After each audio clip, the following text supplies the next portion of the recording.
many of you are coming to some of this, or perhaps all of this repertoire fresh. And as I said, it is rarefied repertoire. And so I thought I would just pop up and down over the course of the afternoon and tell you just a little bit about how these pieces came to be written, what the context of them is, starting with Opus 18, number 3, which confusingly perhaps was the first quartet that he ever wrote.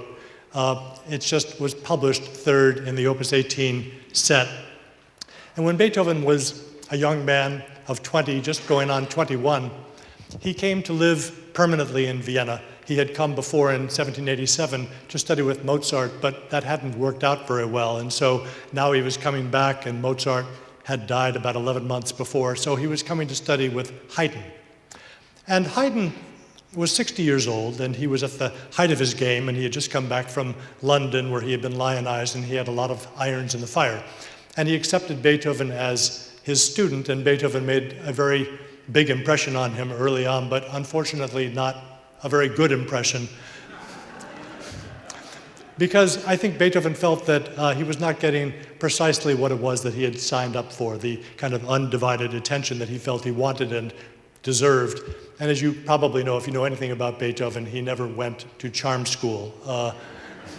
So his attitude towards Haydn was, if I can't get what I want from Haydn, I will go elsewhere, and that's what he did.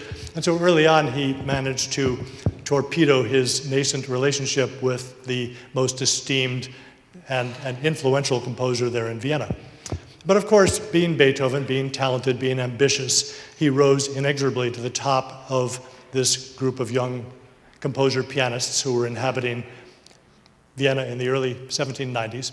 And I think he did it largely having mapped out this plan of attack and how he was going to mount a systematic assault on all of the major forms and genres of music making that were popular at that time, with two notable exceptions.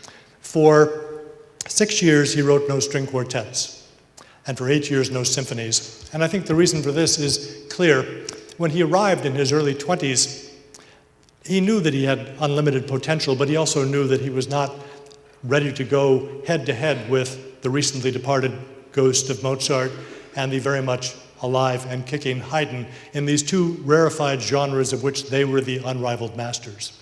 So he put it off. He bided his time. He wrote other kinds of music where he felt he could make an impression. And finally, when he was 27, in 1798, he was approached by one of the leading aristocratic patrons of the day, a young man named Prince Lobkowitz, and he said, "Will you write me 6 string quartets?"